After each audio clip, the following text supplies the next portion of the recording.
이분의 증상에 대해서 어떻게 생각하시나요? 네. 그 소화장애라고 해도 이제 속이 쓰리신 분이 계시고 또 이제 더부룩한 느낌 아니면 이분처럼 뭐 변비가나 배에서 소리가 나시는 등 다양한 증상들이 있습니다. 그래서 이런 증상들에 따라서 원인이 다양하게 있는데요. 첫째로는 이제 위에서 십이지장으로 이제 음식물이 잘 안 넘어가는 거를 들 수 있습니다. 위 배출능 장애라고 하는데요. 이거 같은 경우는 위장 근육이 약해져서 이렇게 넘겨주는 힘이 약해지는 경우가 있고 위와 식도 사이 그리고 위와 십이지장 사이에는 이렇게 문이 하나씩 있습니다. 근데 그 문이 이제 잘 안 열리게 돼서 이제 위에서 십이지장으로 가는 문이 잘 안 열리게 되면은 이제 그 사이를 넘어가지 못해서 실제로 음식물이 잘 넘어가지 못하기 때문에 소화불량을 느끼시는 경우가 있으시고요. 그리고 그와는 별개로 또 신경 문제로 인해서 소화불량을 느끼시는 경우가 있으신데요. 이제 위장을 담당하는 신경이 좀 예민해지신 경우에 그 위장에서 분비되는 위산이 이제 조금만 분비돼도 속쓰림이 심하게 느껴지신다거나 아니면 위의 움직임 자체를 너무 과도하게 인지하게 되어서 그 위장의 움직임이 어떤 팽만감이라든가 아니면 복부의 불편함, 더부룩함 등으로 느껴지시는 경우가 있으시고요. 또 스트레스나 불면 아니면 잘못된 생활 습관으로 인해서 교감신경, 이제 그 내장을 담당하는 교감신경 미주신경이라고 하는데 미주신경에 이상이 생기신 경우에도 이제 소화불량을 나타내실 수가 있으십니다. 네, 일단은 위장 기능이 떨어졌을 때 나타나는 소화 불량에 대해서 설명을 해주셨는데요. 그런데 원장님 또 다른 병 때문에 우리가 소화가 잘 안 되는 경우도 있잖아요. 이렇게 단순 소화 불량이랑 감별할 수 있는 질환들 어떤 것들이 있을까요?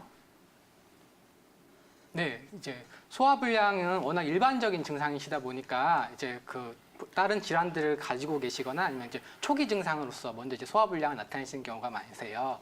그래서 이제 그 불편하신 부위에 따라서 좀 몇 가지로 나와볼 수가 있는데 첫째로는 이제 우측 상복부가 아프실 때 그리고 이쪽이 불편하시면서 보통 이제 지방질을 많이 섭취하시거나 과식을 했을 때 불편하신 분들은 이제 담석증을 좀 의심해 볼 수가 있고요. 또 우측 하복부가 아프실 때는 이제 충수염. 그 다음에 이제 명치 끝이 아프시면서 이제 가슴이 답답하다거나 아니면 어떤 호흡곤란이 느껴지실 때는 협심증을 또 의심해 볼 수 있습니다. 그리고 이제 변에서 이제 피가 좀 나오신다던가 주로 이제 상부위장관 출혈은 직접 피가 나오는 경우보다는 새까만 변을 보시는 경우가 많이 있거든요.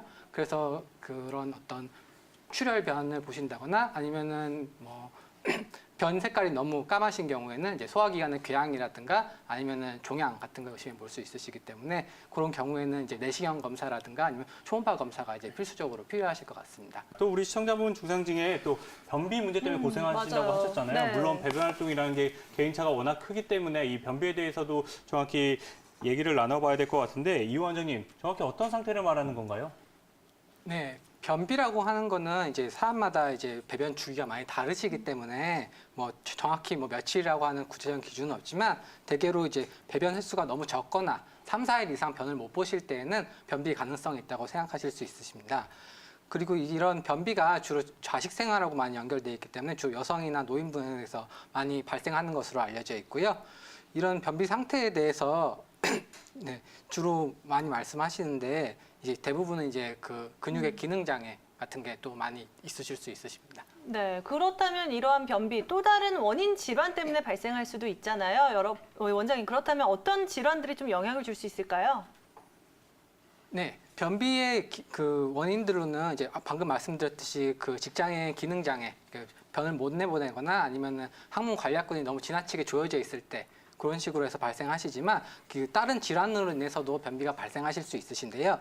대부분은 이제 갑상선 기능 저하라든가 당뇨 같은 이제 신진대사가 떨어지신 분들 그리고 이제 마비를 유발하는 외상 및 중추신경 장애로 인해서 그 관략근 자체가 너무 과도하게 경직되시는 경우 그리고 이제 위장 간의 기질적 병변, 실제로 암덩어리 같은 게 존재해서 이제 항문을 막고 있는 경우가 또 있으시고요. 이제 드시는 약물이나 아니면은 어떤 스트레스나 정신질환에 따라서도 이제 변비 증상들이 나타나실 수 있는데 만약에 이제 변비 증상이 있으시면서 체중 감소, 그리고 혈변, 빈혈, 발열 등의 증상이 나타나신다고 하시면 그때는 이제 반드시 한번 진료를 받아보시는 것이 좋으실 것 같습니다. 한의학에서는 이 소화 장애의 원인 어떻게 보고 있나요?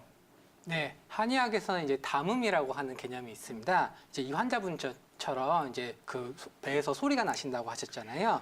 이 담음은 체내 수분이 이제 그 충분히 소화되거나 아니면은 그 순환하지 않고 어떤 한 군데에 모여 있는 걸 말씀드리는데요. 특히 위장관에 숨이 정체되어 있으면은 그게 이제 복통이라든가 팽만감, 소화장애들을 유발할 수 있고요. 이 담음 증상들이 대부분 이제 출렁출렁 소리가 나신다거나 아니면 이제 가슴이라든가 배 사이 이런 데가 답답하고 두통이 있으시거나 아니면 소화가 안 되고 이제 몸을 움직이거나 눕혔을 때 물소리가 나시는 걸 이제 느끼실 수가 있으십니다. 네, 그렇다면 원장님 이 담음 증상을 치료하기 위해서 한방 치료 어떤 도움을 받을 수 있을까요?